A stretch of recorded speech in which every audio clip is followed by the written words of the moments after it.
Falcon and Winter Soldier, Episode 3. What I've noticed about the reception of the show, and I think I've said about this, is I think it is very much like Walter Hill, who's a director who he really much believes in like deconstruction. He did The Driver, he wrote Alien, he wrote and directed The Warriors. He's a great 48 Hours. He's a great director, but he's mainly known as doing these very economical kind of scripts where like everything, it's sort of like no frills writing, but it's very concise kind of writing when he does it right. His later stuff I'm not going to get into, but when he was at his peak, he was very great.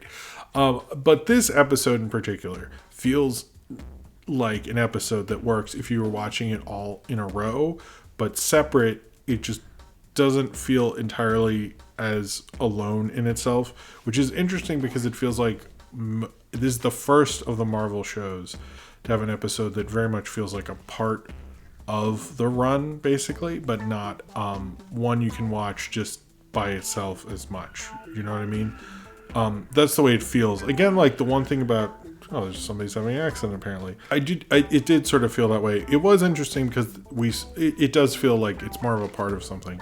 But one of the things about this one especially is like they sort of do certain construction really well with characters and others they don't.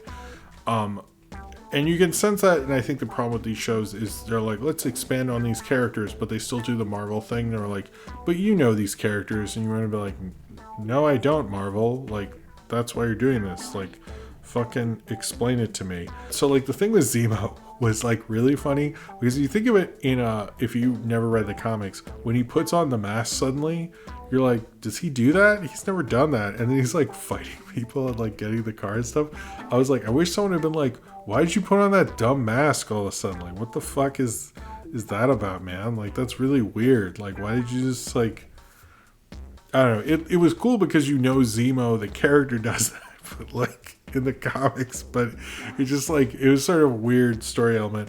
This episode was more focused on telling the story of the season, but not the story of this. And like particularly like if you look at how it breaks down action sequences, and what's really interesting about this is this was actually written by the creator of John Wick, Derek Kolstad, who, when you think of John Wick, it's known for its action set pieces, and you have two in this. You have the prison break thing with Zemo, which could have been its own big thing, and then you have a later fight in those kind of those container things, and they don't really hold on those as much as you normally expect. You'd think that they would hold on them more, but it's more about like what information we need from it than it is about staying on those things, which is interesting. I think this show is so like into its own like investigative story thing. I get like why people aren't essentially like so excited about it, because it's not exciting necessarily. Then you also have the thing with Sharon Carter. I like that she's become more cynical. I get the impression she stayed around after the snap. We didn't really get did Zemo disappear? Did she disappear? We didn't find out about that, but you get the impression because she's changed so much, especially because of what happened in the events of Winter Soldier and Civil War and all that stuff, what happened to her. But I like that kind of cynical change in her. I know she became bad in the comics because of some like weird mind control stuff, but I kind of find that to be an interesting arc. I would actually like to have a thing explaining like what happened to her and how she became that way, because she was so different.